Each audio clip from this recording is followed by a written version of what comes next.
সুপ্রিয় দর্শক, আসসালামু আলাইকুম। দর্শক, আপনারা দেখতে পাচ্ছেন বাড্ডা যে বৌদ্ধ মন্দিরটি রয়েছে, সেই বৌদ্ধ মন্দিরটির পাশে দেখতে পাচ্ছি যে ইসলামী আন্দোলন বাংলাদেশের কিছু শিক্ষক রয়েছেন এবং ছাত্ররা রয়েছেন, এখানে ঘিরে রেখেছেন। তারা এক কথায় বলা যায় যে এমন একটি প্রতিষ্ঠান যেখানে তারা থাকবে মসজিদ মাদ্রাসার দিকে, সেখানে একটি বৌদ্ধ ধর্মের মন্দিরটিকে পাশে গ্রাউ করে রেখেছেন, চতুর্পাশে যেমন একটা বেষ্টনী দিয়ে ঘিরে রেখেছেন। আমরা একটু তাদের কাছে একটু জানার চেষ্টা করি যে এই মন্দিরটিকে তারা কেন ঘিরে রেখেছেন এবং এতগুলো লোকজন থাকা সত্ত্বেও তারা সাধারণত মসজিদ মাদ্রাসায় আমরা তাদেরকে সবসময় দেখে থাকি এবং যে কোনো ওয়াজ মাহফিলে দেখে থাকি, কিন্তু এখানে দেখতেছি তারা লাঠি ছোটা হাতে নিয়ে তারা এই মন্দিরটিকে ঘিরে রেখেছেন। কেন, কি কারণে, আমরা একটু জানার চেষ্টা করি এই ভাইয়ের কাছ থেকে যে কি কারণে তারা এই মন্দিরটিকে ঘিরে রেখেছেন। আসসালামু আলাইকুম। ওয়ালাইকুম আসসালাম। কেমন আছেন আপনি? আলহামদুলিল্লাহ। আচ্ছা, এত জায়গা থাকতে মাদ্রাসা মসজিদ এগুলোতে থাকা সাধারণত আপনারা থাকেন, কিন্তু সেখানে একটা বৌদ্ধ ধর্মের যে মন্দিরটি রয়েছেন সেই মন্দিরটির সামনে আপনারা এভাবে গ্রাউ করে রেখেছেন, কারণটা কি? আপনারা জানেন যে বৈষম্য ছাত্র আন্দোলনের পর থেকে বাংলাদেশে স্বৈরাচার সরকারের পতন হয়েছে এবং তারই ধারাবাহিকতায় তারা বিভিন্ন জায়গায় আমাদের বাংলাদেশে যেরকম সংখ্যালঘু আছে, বৌদ্ধ মন্দির বলেন, গির্জা বলেন, হিন্দুদের উপাসনালয় বলেন, সেখানে তারা বিভিন্ন প্রকার আক্রমণের একটা চেষ্টা করতেছিল এবং আমাদের দল, আমাদের আমির ইসলামী আন্দোলন বাংলাদেশের পক্ষ থেকে আমাদের যত নেতাকর্মী আছে বাংলাদেশে সমস্ত জায়গায় আমাদের দলকে হুকুম করেছে যে তোমরা যেখানে আসো সেখান থেকে তোমরা এই সংখ্যালঘুদের মন্দির, বৌদ্ধ মন্দির, গির্জা তোমরা পাহারায় লেগে যাও। এবং রাস্তায় ট্রাফিক যানজট ছিল, আমরা সেখানেও কাজ করেছি। ইসলামী আন্দোলন বাড্ডা থানার পক্ষ থেকে আমরা অক্লান্ত পরিশ্রম করে আমরা সেই থেকে আমরা ইনশাল্লাহ এই রোডে আছি, এই বৌদ্ধ মন্দির পাহারা দিচ্ছি। আর আপনি জানেন যে আগামীকাল 15ই আগস্ট, সেই 15 আগস্টে উপলক্ষে করে এই বৌদ্ধ মন্দিরে হামলার পরিকল্পনা হয়তোবা দুষ্কৃতীরা করছে, যার কারণে আমরা আজকে আমাদের লোকবল আরও বাড়িয়ে দিয়েছি এবং যাতে কোনো রকমের কোনো সমস্যা এই বৌদ্ধ মন্দিরে না হয় আমরা ইনশাআল্লাহ সেদিকে সর্বাত্মক চেষ্টা করতেছি। আমাদের বাড্ডা থানার আমাদের সভাপতি সাহেব আছেন, আমাদের সেক্রেটারি সাহেব আছেন, আমাদের ইসলামী আমাদের মুজাহিদ কমিটির সদস্য সাহেব হুজুর আছেন, আমাদের এখানে বাড্ডা থানার সকল নেতৃবৃন্দ ইনশাআল্লাহ এখানে উপস্থিত আছেন। আমরা আমাদের চেষ্টা করতেছি, বাকি আল্লাহ ভরসা। ইসলামী আন্দোলন গণমানুষের দল, ইসলামী আন্দোলন গণমানুষের দল, এই দল সর্বত্র মানুষের কল্যাণের চেষ্টা করে, তারই ধারাবাহিকতায় আমাদের এই ক্ষুদ্র প্রচেষ্টা আল্লাহ পাক আমাদের কবুল করবে ইনশাআল্লাহ।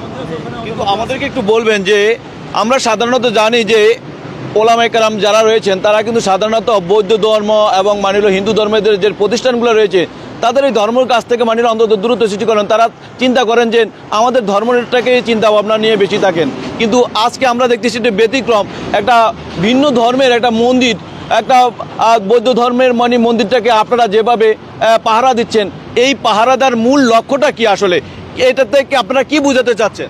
আসলে আপনারা জানেন যে আমাদের নবী করিম সাল্লাল্লাহু আলাইহি সাল্লাম যখন মক্কা বিজয় করে, মক্কা বিজয়ের পরে সর্বপ্রথম আমাদের নবী করিম সাল্লাল্লাহু আলাইহি সাল্লাম যে ঘোষণা দিয়েছেন সেটা হলো যারা ইহুদি আছে, যারা নাসারা আছে, তাদের বাড়ি ঘর যেন তাদের কোনো ক্ষয়ক্ষতি না হয় এবং সবসময়ের জন্য বেধর্মীদেরকে আমাদের নবী করিম সাল্লাল্লাহু আলাইহি সাল্লাম একটা প্রাধান্য দিয়ে আসছে।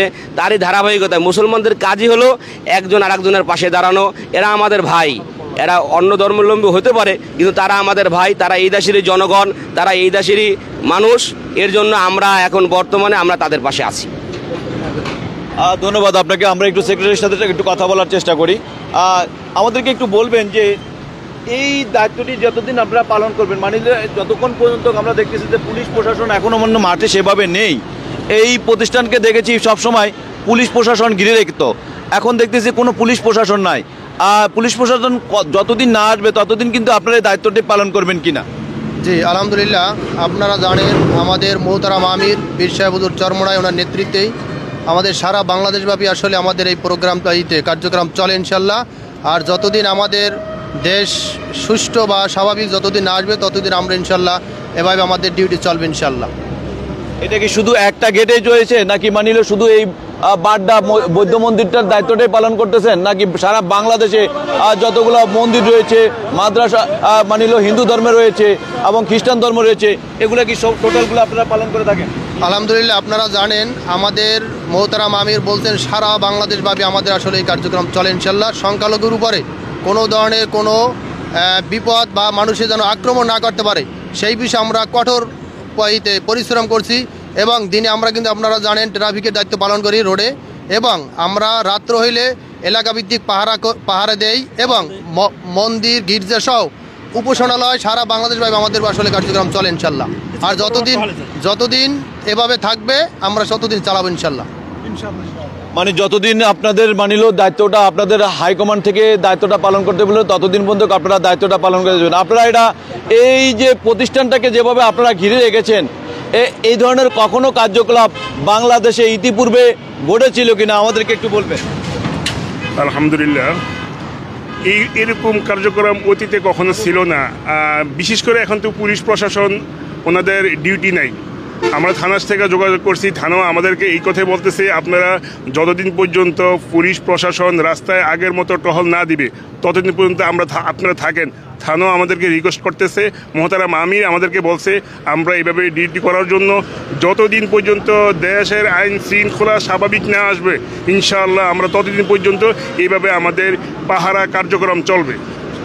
এবং মন্দিরের কর্তৃপক্ষরা আমাদেরকে বলছে, যে আপনারা আমাদের পাশাপাশি থাকলে আমরা খুব খুশি এবং আনন্দিত। মন্দিরের কর্তৃপক্ষরা আমাদের মন্দিরে যারা দায়িত্ব পালন করতেছেন, যারা ভিতরে রয়েছেন, সেই মানুষগুলা কিন্তু বাইরে কি পাহারা দিচ্ছেন? না, ওনারা ভাড়া দিচ্ছে না। ওনারা বলছে আপনারা থাকলে আমরা খুব আনন্দিত হই, খুশি হই, এবং বিশেষ করিয়া আমরা যে ওনাদেরকে সহযোগিতা করছি এজন্য ওরা সবাই খুশি, আমাদের সবাই কৃতজ্ঞতা জ্ঞাপন করছে। তারা তো ভিতরে ঘুমাচ্ছে আরামে, আপনারা তো বাইরে রাত জেগে আছেন। আসলে আমাদের ধার্মিক এবং নিয়ম কোরআন এবং হাদিসের ব্যাখ্যা রাসূল সাল্লাল্লাহু আলাইহি ওয়াসাল্লাম এভাবেই বলছে যে কোনো বিধর্মীদের জন্য কোনো ক্ষতি না হয়, এজন্য সবাই সচেতন থাকবে মুসলমানেরা সবসময় সার্বক্ষণিক। আমরা তো প্রতিটা মানুষই কিন্তু ভাই ভাই, কারণ রাত জেগলে আমরা তাদের একজন চেহারা দেখতে পাই। তাহলে কি আমাদের কি এভাবে যে যারা বেশ কয়েকটি আমরা দেখেছি মন্দির মাদ্রাসা মারিল সেখানে আক্রমণ করেছে, এটা আসলে করা উচিত কিনা? না, এটা সম্পূর্ণ আসলে উচিত না, বেআইনি কাজ। ইসলাম কোশ্চিন গেল এটা সাপোর্ট করে না এবং কোনোদিন সাপোর্ট করবেও না। এটা আমাদের রাসূল সাল্লাল্লাহু আলাইহি ওয়াসাল্লাম বলছে প্রত্যেকটা রাষ্ট্রে প্রত্যেকটা যখন মুসলমানরা সচেতন থাকবে তখন কোনো বিধর্মীরা হামলা করতে পারবে না, পাশাপাশি কোনো আক্রমণ করতে পারবে না। এবং দেখা গেছে প্রত্যেকটা মুসলমানের দায়িত্ব অন্য অন্য ধর্মাবলম্বীদের যারা সুন্দর মতো সুস্থ মতো তারা কার্যক্রম তাদের উপাসনাগুলা করতে পারে, এজন্য আমাদের প্রত্যেকেরই দায়িত্ব এটা। দর্শক, আপনারা দেখতে পেলেন যে এমন একটি পরিস্থিতি, এমন অবস্থান থেকে তারা যেভাবে দায়িত্বগুলো পালন করে যাচ্ছেন, সত্যিকারের অর্থে বাংলাদেশে যে ধরনের অশৃঙ্খল ঘটনাগুলো ঘটাতে চেষ্টা করেছিলেন কিন্তু শেষ পর্যন্ত আসলে তারা সেটা পেরে উঠবেন না, কারণ এক এক করে রাঘব বোয়ালগুলো কিন্তু ধরা পড়তেছে। আমরা আপনাদেরকে দেখানোর চেষ্টা করেছি দর্শক, আজকে সারাদিনই আমাদের লাইভগুলো কন্টিনিউ চলেছিল। আর আজকে এই যে জিনিসগুলো দেখেছেন দর্শক, একটি বিধর্মী একটা প্রতিষ্ঠান, একটা বৌদ্ধ ধর্মের প্রতিষ্ঠান, সেই মন্দিরটির যারা দায়িত্বটি পালন করার কথা ছিল তারা কিন্তু ভিতরে আরামসে ঘুমাচ্ছেন। আর আমাদের মুসলমান ধর্মের যে ভাইরা রয়েছেন তারা অক্লান্ত পরিশ্রম করে যাচ্ছেন এই প্রতিষ্ঠানটাকে রক্ষা করার জন্য, কারণ বিশ্বের কাছে যাতে কোনো ভাবমূর্তি নষ্ট না হয় বা দেশে একটা অপ্রীতিকর ঘটনা না ঘটাতে পারে, কোনো গ্যাঞ্জাম না করতে পারে, সেই কারণেই কিন্তু তারা দায়িত্বগুলো পালন করেছেন। দর্শক, এই মুহূর্তে যারা আমাদের এই ভিডিওটি দেখছেন আপনাদের কাছে রিকোয়েস্ট থাকলো যে আপনারা আপনাদের টাইম লাইনে আমাদের ভিডিওটি শেয়ার দিয়ে দিবেন এবং বিশ্বের পাশাপাশি বাংলা ভাষাভাষী এবং বিভিন্ন দেশের অন্যান্য মানুষদের জন্য অন্তত তারা যেন সবাই এই ভিডিওটি দেখতে পায়।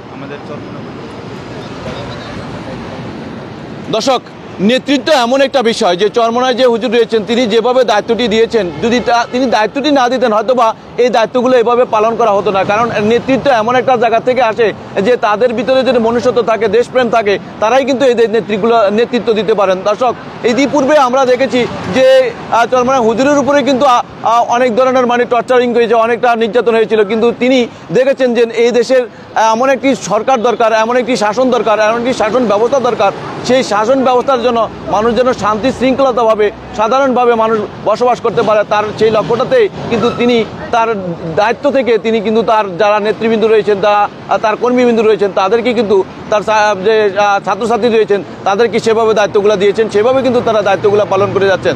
দর্শক, আপনারা ভালো থাকবেন, সুস্থ থাকবেন, আল্লাহ হাফেজ।